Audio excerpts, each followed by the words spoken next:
हे guys, welcome back. तो we were discussing about concrete और 2 lecture हमने कंक्रीट के कवर कर लिए थे। इसमें हम बात करेंगे क्वेश्चंस की जो कि प्रीवियस ईयर में आए हुए हैं। आप देख सकते हैं एसएससी जेई और स्टेट जेई के अलग अलग एग्जाम्स हैं जिनमें ये क्वेश्चंस आ रखे हैं, तो उनकी हम प्रैक्टिस करते हैं और वहाँ पे देखते हैं कि हमारी जो ट्रिक्स हमने बनाई थी वो कितनी काम आती हैं। तो चलिए शुरू करते हैं।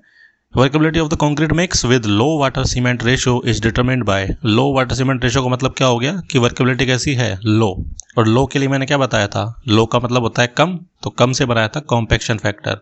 तो कॉम्पैक्शन फैक्टर टेस्ट जो है वो हम करते हैं लो वर्केबिलिटी निकालने के लिए। तो सी ऑप्शन यहाँ पे करेक्ट हो जाएगा। उसके बाद में अगला क्वेश्चन हमारा क्या कहता है, VB test consistometer is use to find blank of concrete. तो वीबी टेस्ट का बताया था मैंने कि वेरी लो वीबी, तो वी से वेरी लो और वी से वीबी। तो वेरी लो कौन सा है, वीबी टेस्ट। तो वीबी टेस्ट हो जाएगा आपका वेरी लो कंक्रीट। अब ये क्या निकालने के लिए करते हैं, वर्केबिलिटी निकालते हैं। तो वर्केबिलिटी ऑप्शन में दे रखा है डी, तो यहाँ से हो जाएगा कि भाई वेरी लो वर्केबिलिटी के लिए करते हैं, तो इसमें आप लिख सकते हो वेरी लो, राइट। नेक्स्ट आपका आता है स्लम्प टेस्ट। तो स्लम्प टेस्ट किस लिए किया जाता है, देखो कितनी बार एग्जाम में आ रखा है, बहुत ही इजी क्वेश्चन है हालांकि, लेकिन फिर भी आ रखा है। तो स्लम्प टेस्ट हम करते हैं किसके लिए, वर्केबिलिटी के लिए। तो ए ऑप्शन करेक्ट हो जाएगा। उसके बाद में आ जाओ, सीमेंट कंक्रीट के कुटाई गुणांक परीक्षण यानी कि कॉम्पैक्शन फैक्टर टेस्ट से क्या पता लगता है। तो इससे हमें वर्केबिलिटी पता लगती है। तो देखो वर्केबिलिटी कहाँ पे ऑप्शन में, सी ऑप्शन है, तो वर्केबिलिटी हो जाएगा आंसर। नेक्स्ट क्वेश्चन हमारा क्या कहता है,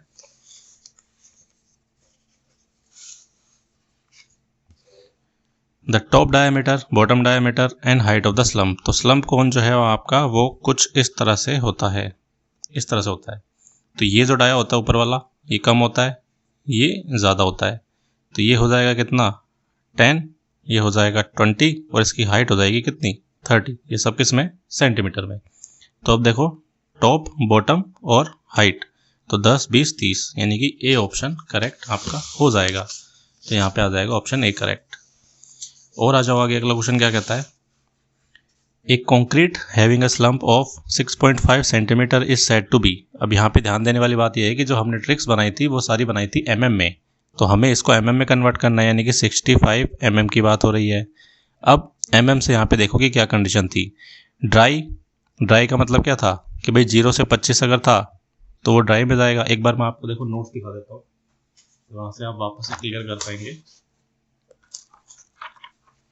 हमने इसके लिए ट्रिक बनाई थी जिसमें हमने सारे कवर किए थे, तो उसके हम मिलाते देखते हैं कि भाई क्या हमने बनाया था ताकि हमें क्लियर हो जाए। चलिए, तो ये आ गई स्लम्प वैल्यू आपकी, और ये बोल रहा है कि 65 mm। तो 65 का मतलब है आपका ये 25 से और 50 से 100 की रेंज में जा रहा है, यानी कि मीडियम में जा रहा है, ठीक है इसके अकॉर्डिंग। अब यहाँ पे आ जाओ, यहाँ पे बोल रहा है कि भाई ड्राई है, मॉइस्ट है, सेमी प्लास्टिक है या प्लास्टिक है। तो अब हमारे जो ट्रिक थी वो देखिए, यहाँ पे हमने ड्राई नहीं लिखा था, उसको स्टिफ लिखा था। तो स्टिफ प्लास्टिक, प्लास्टिक और फ्लोइंग। तो अगर इस रेंज में देखा जाए 50 से 100 में, तो प्लास्टिक बन रहा है। तो 50 और प्लास्टिक सेम सेम साउंड करता है।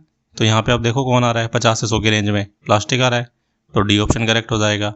तो ये कुछ ऐसे क्वेश्चन है जो आपको पता है कि ये आएंगे, लेकिन फिर भी हम गलत करते हैं क्योंकि हमें याद नहीं होते हैं। तो वैल्यूज़ अगर आपको याद करनी है न्यूमेरिकल, तो आपको ट्रिक्स बनानी पड़ेगी, जो हमने ट्रिक्स बनाई थी और वो मैंने आपको लेक्चर में बताई भी थी। तो उससे ये है कि कुछ कुछ तो आपको हेल्प हो ही जाएगी। नेक्स्ट बात करते हैं, slump test is a measure of. तो वर्केबिलिटी पता लगती है, और वर्केबिलिटी ऑप्शन में है नहीं, तो फिर क्या करेंगे, तो फिर हम करेंगे कंसिस्टेंसी। स्लम्प टेस्ट से कंसिस्टेंसी भी पता लगती है, ठीक है।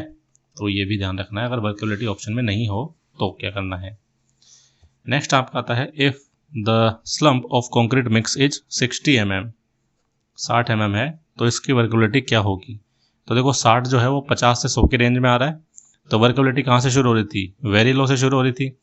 अगर 0 से 25 था तो वेरी लो था, फिर 25 से 50 था तो लो था, और 50 से 100 जो था वो क्या था, वो था आपका मीडियम। तो यहाँ पे ऑप्शन क्या आएगा, मीडियम आ जाएगा। तो बी ऑप्शन करेक्ट हो जाएगा। तो ये आपको ध्यान रखना है। और अगर वैसे बात करें तो हमारी जो रेंज थी 50 से 100 की, तो वो मीडियम में ही आ रही थी।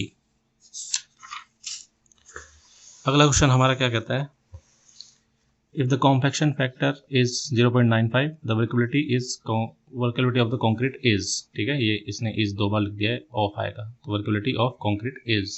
तो अब यहाँ से हमारी ट्रिक क्या बनेगी, देखो एक तो बनेगा बी और एल या फिर बन सकता है पी और एल। तो हमने क्या बनाई थी ट्रिक, हाई बॉल, ठीक है, याद होगा आपको कि हाई बॉल जिसको बोलते हैं बाउंसर, तो बाउंसर बॉल, हाई बॉल, या फिर एक बनाया था कि बिजली का बिल जो है वो बहुत हाई आया था तो हाई बिल। तो बिल बना लो, बॉल बना लो, दोनों ही इसको बोल रहा है कि इसको हाई को, तो ऑप्शन क्या आ जाएगा, डी ऑप्शन करेक्ट हो जाएगा। तो ये हमने ट्रिक बनाई थी नोट्स में, जो आप लेक्चर में भी देख सकते हैं।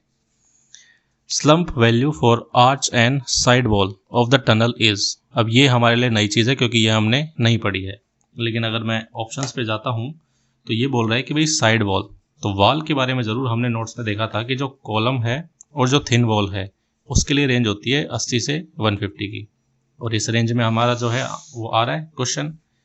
देखो ऑप्शन में क्या आ रहा है, 80 से और 150 की रेंज में, तो ये आ रहा है ए ऑप्शन, 80 से 150 की रेंज में। तो ये देखो घुमा के आपसे पूछ लिया गया है, इसलिए ये मैंने आपको चीज़ें लिखवाई थी कि ये चीज़ें बहुत इंपॉर्टेंट है। कहीं पे मास कैलकुलेटिंग पूछेगा, कहीं पे बीम पूछेगा, स्लैब पूछेगा, तो ये सारी चीज़ें भी आपसे पूछी जाती हैं इसलिए। नेक्स्ट आता है the slump recommended for the mass concrete is, तो मास कंक्रीट का अभी मैंने आपको बताया था, मास कंक्रीट कितना होता है 25 से 50, तो यहाँ पे डी ऑप्शन करेक्ट हो जाएगा। तो इसकी एक कहानी हमने बनाई थी कि भाई आपके पड़ोसी ने आपको मांस दिया, यानी कि मटन दिया कटोरी में, तो आप खाते नहीं हो तो आपने उसको नाली में फेंक दिया, तो नाली से बन जाएगा NaLi, N से बन जाएगा 2, L से बन जाएगा 5, तो 25। और इससे क्या हो गया, पड़ोसी का लॉस हो गया, तो लॉस का मतलब LOS, तो LOS, L से बन जाएगा 5, S से बन जाएगा 0। तो ये हमारी एक छोटी सी ट्रिक थी जो हमने बनाई थी याद रखने के लिए। नेक्स्ट आपका आता है the concrete slump recommended for the beams and slab according to IRC। अब इसमें देखो कंफ्यूजिंग चीज़ें हैं, 2 चीज़ें हैं, क्योंकि यहाँ पे जो मैंने नोट्स में आपको लिखवाया है बीम और स्लैब का वो है 50 से 100, ठीक है। तो यहाँ पे इसने कुछ नहीं बोला है कि ये अति प्रबलित है कि नहीं है, तो इसमें 2 चीज़ें आती हैं। अगर नॉर्मली पूछता है तो 50 से 100 होता। देखो यहाँ पे मैं आपको इसका डिस्क्रिप्शन दिखाता हूँ क्योंकि यहाँ पे आंसर अलग है। डिस्क्रिप्शन में ये बोल रहा है कि अति प्रबलित कंक्रीट, अति प्रबलित कंक्रीट यानी कि हाई स्ट्रेंथ कंक्रीट, उसके अगर बीम और स्लैब हैं तो उसके लिए स्लम्प का वैल्यू होता है कितना, 50 से 100। लेकिन ये पूछ रहा है जनरली, इसने कहीं लिखा तो है नहीं कि अति प्रबलित है, तो इसलिए यहाँ पे जो आंसर है वो हो जाएगा 30 से 125। तो ये थोड़ा सा कन्फ्यूजिंग क्वेश्चन है क्योंकि इसमें 2 चीज़ें आ गई। अगर आपको क्वेश्चन में अति प्रबलित बोलता है तो फिर आपको ये मिलेगा देखने को, ठीक है। नेक्स्ट क्वेश्चन हमारा क्या बोलता है, a compaction factor 0.88 indicates that the workability of the concrete mix is. तो 0.88 तो हमने कुछ पढ़ा नहीं था, हमने 2 चीज़ें पढ़ी थी, 0.85 और 0.87, ये 2 चीज़ें हमने पढ़ी थी। तो हम इसमें कह सकते हैं कि भाई 0.85 इसको मान सकते हैं। तो 0.85 से मैंने बनाया था फुल, ठीक है, V से बन जाएगा F, L से बन जाएगा 5 से बन जाएगा L, तो बनेगा फुल। तो हमने क्या बताया था कि भाई हमारा जो पेट था वो छोटा था इसलिए जल्दी फुल हो गया, तो छोटा का मतलब लो, यानी कि पेट में जगह कम थी तो वो जल्दी फुल हो गया था। तो लो से बन जाएगा क्या, जो हमारा ऑप्शन है वो बनेगा लो। तो यहाँ पे डी ऑप्शन करेक्ट होना चाहिए। हालांकि इन्होंने सी दे रखा है मीडियम, जो कि गलत होगा मेरे अकॉर्डिंग। आप इसको वेरीफाई कर सकते हैं और जो भी कमेंट हो आप बताना नीचे कि ये सही है या गलत है। बाकी जहाँ तक मुझे लगता है ये लो आंसर होना चाहिए। मीडियम अगर होता तो ये 0.92 होता, ठीक है, और हाई होता तो 0.92 से 95 से ज़्यादा होता, ठीक है। तो ये हमारा जो है आंसर हो जाएगा, डी ऑप्शन होना चाहिए मेरे अकॉर्डिंग, ये गलत क्वेश्चन है। Workability of the concrete by slump test is expressed as, तो स्लम्प टेस्ट की जो वैल्यू है वो कितनी आती है, mm में आती है। हम एक स्केल लेके टैंपिंग रोड से नापते हैं कि भाई कितना जो है हमारा स्लम्प गिर गया, तो mm में ही नापते हैं उसको, ये ऑप्शन करेक्ट हो जाएगा। A concrete mix of grade M40 is to be used for the pavement using paver machine, the recommended slump range is, तो ये पेवमेंट के लिए बोल रहा है। पेवमेंट के लिए कितना होता है, इसको हमने थ्योरी में पढ़ा था, कहीं थ्योरी में हमने नहीं पढ़ा था इसको, हमने तो रोड कंस्ट्रक्शन पढ़ा था जो 20 to 40 था। तो अब यहाँ पे देखो कि क्या आ रहा है इस रेंज में, जो रोड की रेंज में आ रहा हो, तो रोड की रेंज थी हमारी 20 से 40 और 20 से 40 की रेंज में आपका ये ऑप्शन ही बैठ रहा है, ठीक है। बाकी सब तो ये ऊपर चले गए ना, तो पेवमेंट कह लो या रोड कह लो, एक ही बात है। और रोड की जो हमारी ट्रिक थी वो थी 20 to 40 के लिए था, वो 20 to 40, ठीक है। तो मैंने बनाया था कि भाई रोड आने जाने से जो है वो रोड ख़राब हो गया, और क्यों, क्योंकि रोज़ रोज़ ट्रैफिक उस पर आता था, तो रोज़ से बन जाएगा 40 और आने से इससे बन जाएगा 20, तो अगर किसी को नहीं समझ में आ रहा है कि ये कैसे हुआ है तो इसके लिए आप लेक्चर देख सकते हैं, और मैंने ट्रिक्स बताई थी जहाँ पे हम कन्वर्ट करते हैं नंबर्स को अल्फ़ाबेट में, तो वहाँ से भी आपको कुछ चीज़ें याद होंगी। Which of the following statement is incorrect, कौन सा है पढ़ते हैं।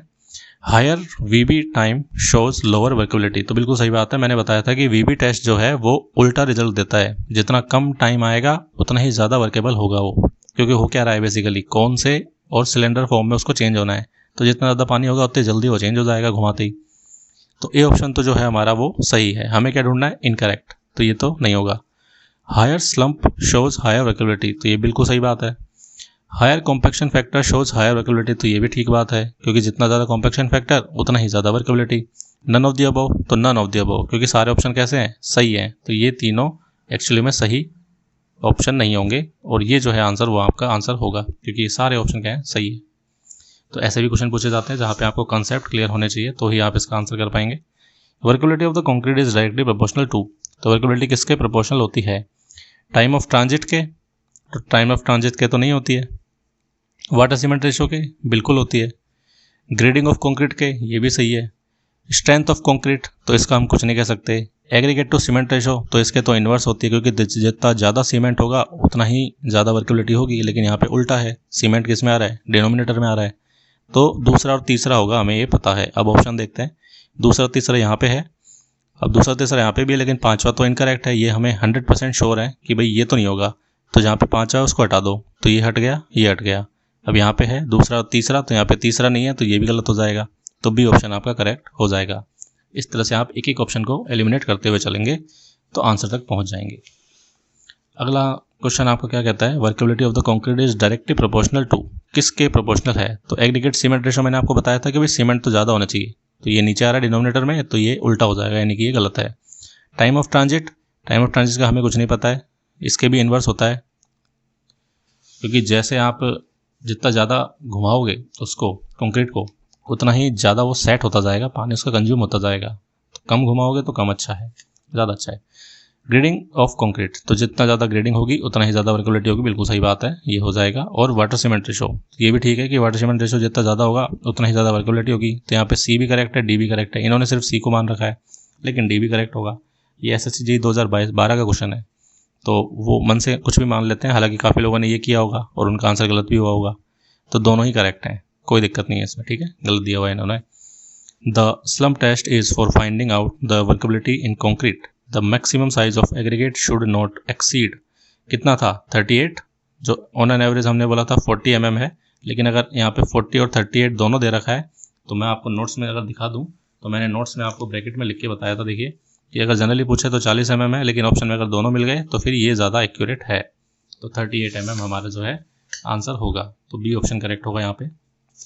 फिर नेक्स्ट आता है low workability of the concrete conforms to a slump of, तो लो वर्केबिलिटी, तो मैंने बनाया था कि भाई लो ना लो, तो नो लो ना लो, तो ना लो का मतलब हो गया N और L, यानी कि 2 और 5, तो ए ऑप्शन करेक्ट हो जाएगा।